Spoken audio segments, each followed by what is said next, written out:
하나님 말씀 보겠습니다. 고린도후서 11장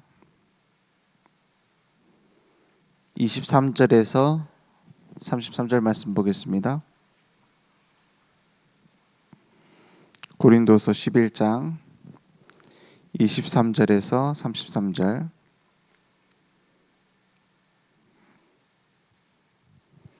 저와 여러분이 함께 한 목소리로 천천히 합독하겠습니다.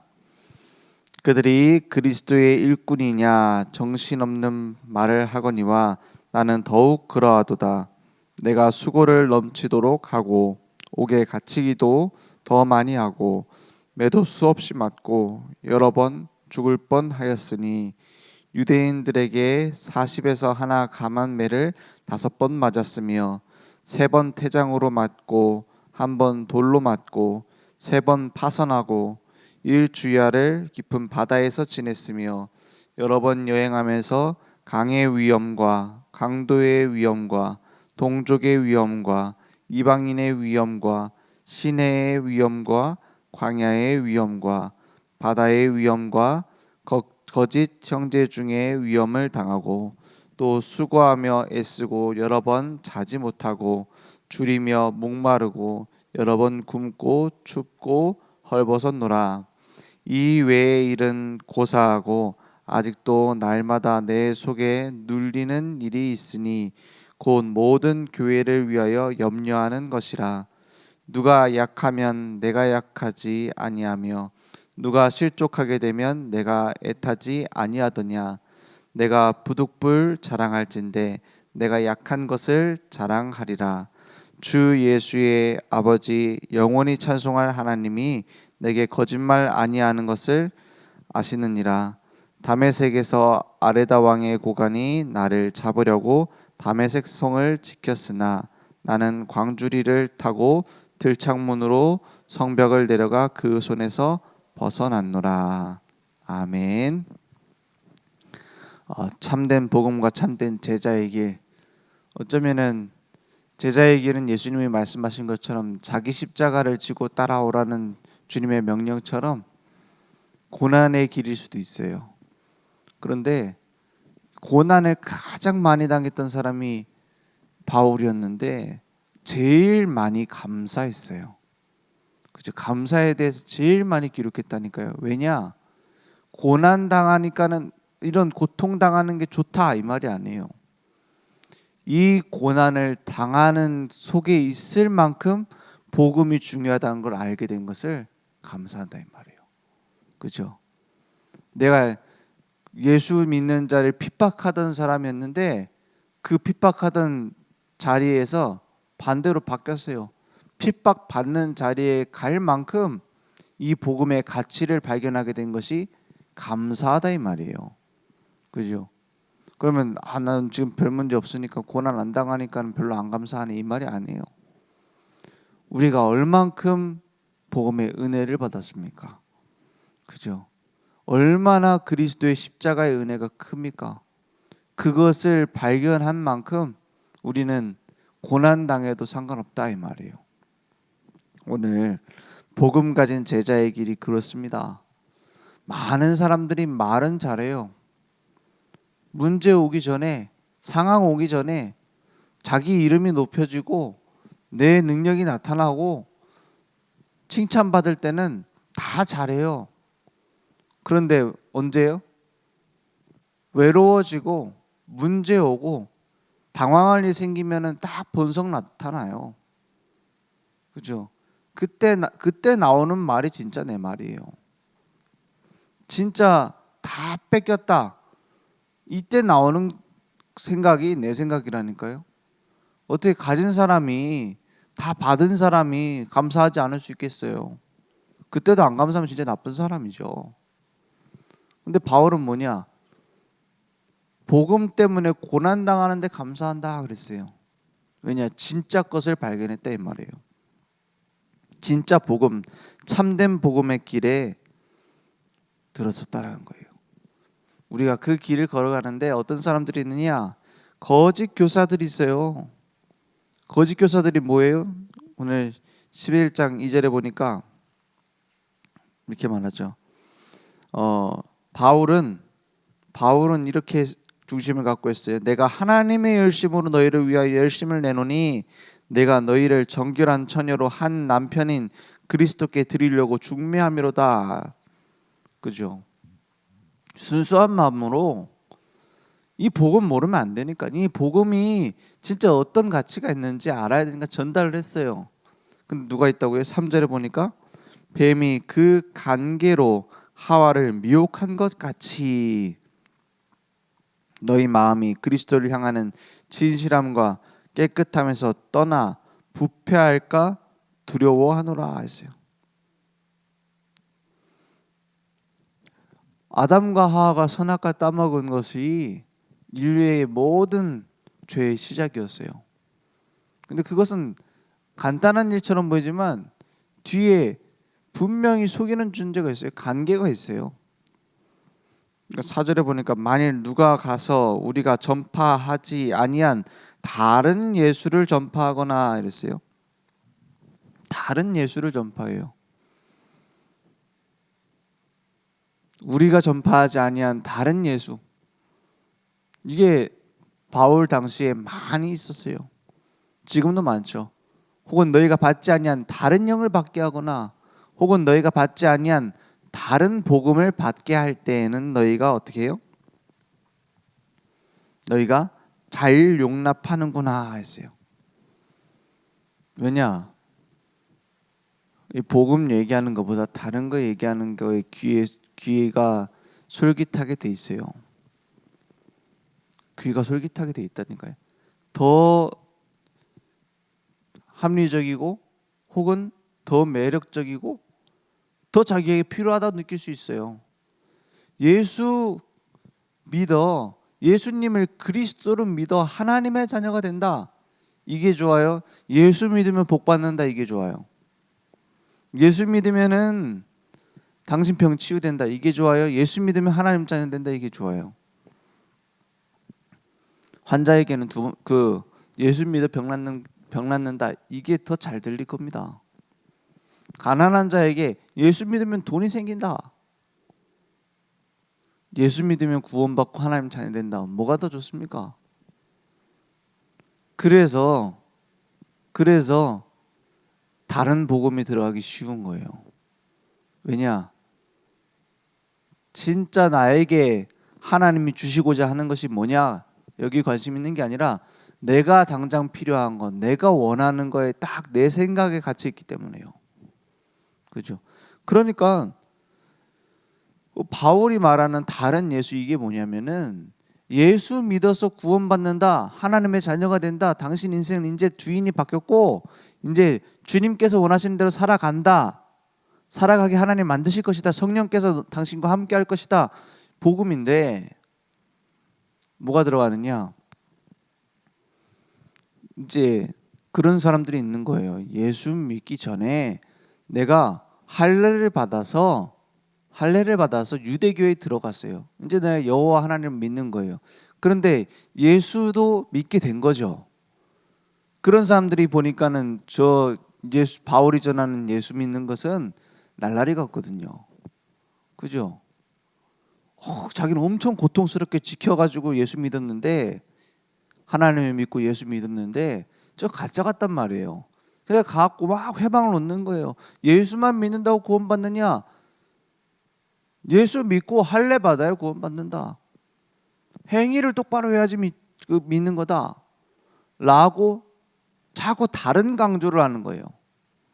예수를 믿으면 안 된다는 말 하는 게 아니에요. 예수 믿으면서 예수 믿는 것만으로 되는 게 아니고 행위를 똑바로 해야 된다. 또 반대로 또 뭐 하냐? 예수 믿는 것은 그런 율법을 파괴하는 거다. 율법이 필요 없어지는 거다. 네 맘대로 살아도 된다. 그동안 했던 우상 숭배, 그동안 했던 음란 하면서 믿어도 된다. 그런다고 뭐 하나님이 도망가시냐? 이 지금 범죄에 빠진 사람들은 그 말이 또 듣기 좋아요. 딱 비슷하게 조금 틀어가지고 그것을 딱 얘기한단 말이에요. 그거에 현혹되기 시작하는 거예요. 그러니까 어떤 일이 일어나? 예수 믿으면서 저 그리스 로마 그 신전에 들어가 가지고 음행을 하고요. 그런 일들이 자꾸 일어나요. 예수 믿으면서 어떻게 해요? 율법을 지켜야 되는데 거기에 딱 현혹돼 가지고 그래 할례 받아야 구원받는다. 이런 식으로 말하고 다녀요.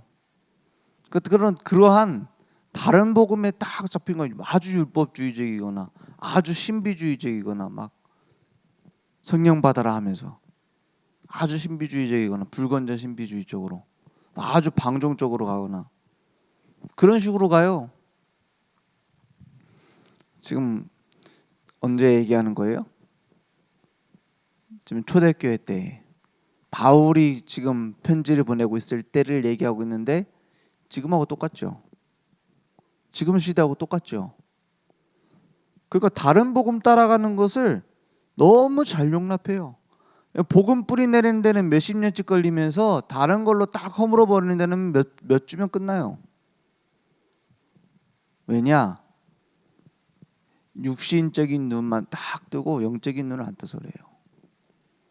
그러니까 복음의 가치와 복음의 매력은 느끼지 않고 막 능력, 막 행위 이런 쪽으로 가는 거예요. 그러니까 속이는 일꾼들. 고린도서 11장 14절에는 이렇게 말했습니다. 이것은 이상한 일이 아니라 사탄도 자기를 광명의 천사로 가장하나니 가면을 쓰고 있는 거예요. 천사로 나타나요. 천사로 사탄이. 이거 진짜 천사로 나타나가지고 사탄이 막 계시를 준다 이런 말이 아니에요.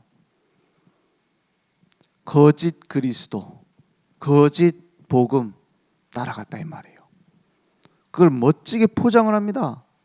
지금 새 단체에서 만드는 메시지들이 얼마나 멋있습니까?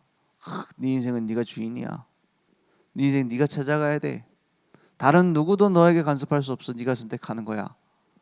너의 성별도 너의 정체성도 다 네가 결정해. 라고 말하잖아요. 멋있어 보이죠. 그것 때문에 갈등하고 있는 사람들에게는 복음입니다. 완전 기쁜 소식이에요. 딱 뭐만 놓치냐? 영적인 것은 놓치고 육신적인 것만 딱 붙잡게 만드는 거예요. 그래서 교회를 무너뜨리고 복음을 어떻게 해요? 오염시키는 게 목적입니다. 항상 사단은 어떻게 하냐? 복음 전하면 죽일 거야.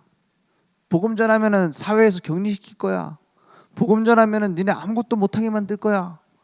복음 전하는 데가 다 왕따를 시킬 거야. 이렇게 해서 복음이 없어진 적이 한 번도 없어요. 오히려 복음이 더 증거됐어요. 오히려 그 속에서 고난과 문제 속에서 복음이 더 증거됐다니까요. 항상 사단은 핍박으로 복음을 막은 적이 없어요. 복음을 막는 데 성공한 적이 없어요. 뭘로 성공했냐? 거짓 복음, 다른 복음, 비슷한 복음, 유사한 복음, 더 괜찮아 보이는 패키지 상품을 딱 팔아가지고 섞은 복음을 가지고 교회를 오염시켜 버렸어요. 그러니까 처음에는 그냥 저런 얘기도 틀린 얘기는 아니지 하고 받아들이다가 나중에 어떻게 되냐? 다음 세대가 되고 다다음 세대가 되면은 그 섞여져 있던 불순물에 더 매력을 느끼고 복음은 사라져 버려요. 항상 그랬어요. 그러니까 이것을 잘 알았던 바울이 계속 얘기를 하는 거예요. 다른 복음은 없다. 다 가장된 천사가 가장한 것처럼 사단이 가장한 것처럼 들어와 가지고 속이는 거다. 그래서 오히려 우리는 순수한 복음 전하기 위하여 타협해서는 안 된다. 그 타협해서는 안 된다가 바울에게 이 고난에 대한 열거로 나타나는 겁니다. 내가 이 순수한 복음을 지키기 위해 고난당하는 거다. 그런데 감사한다. 고난당하는 것 때문이 아니라 이 복음을 지키기 위해 고난당하는 내가 된 것이 감사하다 라고 말하는 거예요. 그리고 나중에는 뭘 자랑해요? 부득불 자랑할지인데 내 약한 것을 자랑한다 그러세요. 어쩔 수 없이 자랑할 것이 있다면 내 약한 것을 자랑한다. 왜요? 복음의 강함이 나타나기 때문에, 복음의 완전함이 나타나기 때문에 그렇습니다. 예수님의 부활하심이 누굴 통해 나타나냐? 연약한 제자들을 통해서 나타나요. 제자들이 예수님이 부활하실 거라는 얘기를 듣고도 다 도망갔잖아요. 그 말은 순교할 수 있는 사람들이 아니었단 말이에요. 그 말은 생명 걸고 예수님을 증거할 사람들이 아니었단 말이에요. 베드로가 3번이나 부인하잖아요.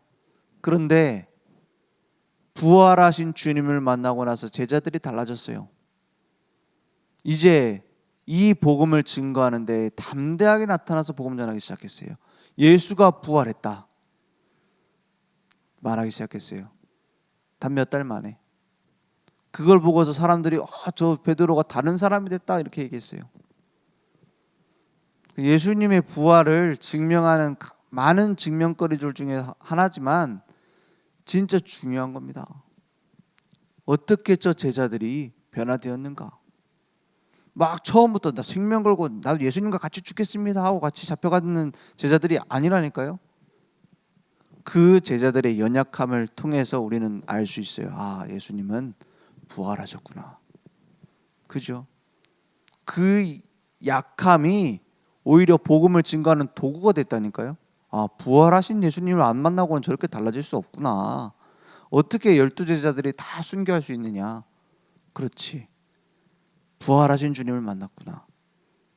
우리의 약함이요, 오히려 이 복음을 증거하는 도구가 된다니까요. 그래서 내 약한 것을 자랑한다, 이건 내가 약한 게 자랑스럽다 이 말이 아니에요. 나의 약함 때문에 하나님의 능력이 나타나서, 나의 약함 때문에 복음의 가치와 복음의 능력이 나타나서 내가 그것으로 자랑한다 이 말이에요. 그래서 바울은 자랑할 것이 그리스도밖에 없었어요. 우리는 뭘 자랑합니까? 남편 자랑해요? 돈 자랑해요? 그것 때문에 희석되는 거예요. 복음만 나의 최고의 가치임을 발견하고 누리고 증거하기 원합니다. 그래서 참된 제자의 길로 결단하자 그랬어요.